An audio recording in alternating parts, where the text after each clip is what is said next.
Day 6 আমাদের কামরুল স্যারের hair transplant 2000 graft দেখতে পাচ্ছেন বর্তমান কন্ডিশনটা। পিছনের ডোনার বোঝাই যায় না, বোঝার কোনো উপায় নেই।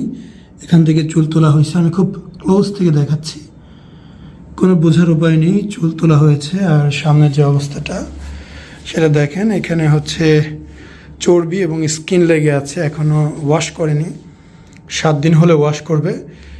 এখানে শুকনো চামড়া চর্বি এগুলো যখন ঝরে যাবে, চুলগুলো স্মুথলি বোঝা যাবে। পরিপূর্ণ একটি ফলাফল আসতে কয়েক মাস সময় লাগবে। তো এই হচ্ছে আমাদের ডে 6-এর একটি অবস্থা।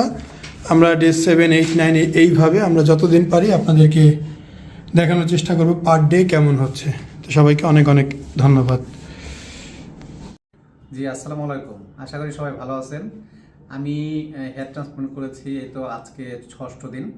তো 6ষ্ঠ আমরা বলছিলাম যে আপডেট আপনাদেরকে জানাবো, মানে আমার আপডেটটা। এটার উদ্দেশ্য হচ্ছে যাতে আপনারা যারা করতে চান তারা কোনো ধরনের ফোবিয়া ছাড়া, কোনো ধরনের ভয় ছাড়া, কোনো ধরনের মানে আপনার চিন্তা ভাবনা ছাড়াই যাতে আপনার নিজের লুকটা, সুন্দর লুকটা ফিরে পেতে পারেন। মানে আসলে মূল উদ্দেশ্য এইটা।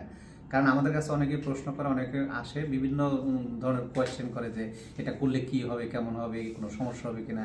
এই দেখেন আমার 6ষ্ঠ দিন আমি কিন্তু স্বাভাবিক। প্রথম দিন থেকে আমি নিজে সেন্টার থেকে নিজে ভিডিও করেছি, হ্যাঁ, আবার খাওয়া দাওয়া সব কিছু আমি কিন্তু ওই প্রথম দিন থেকে স্বাভাবিক সব।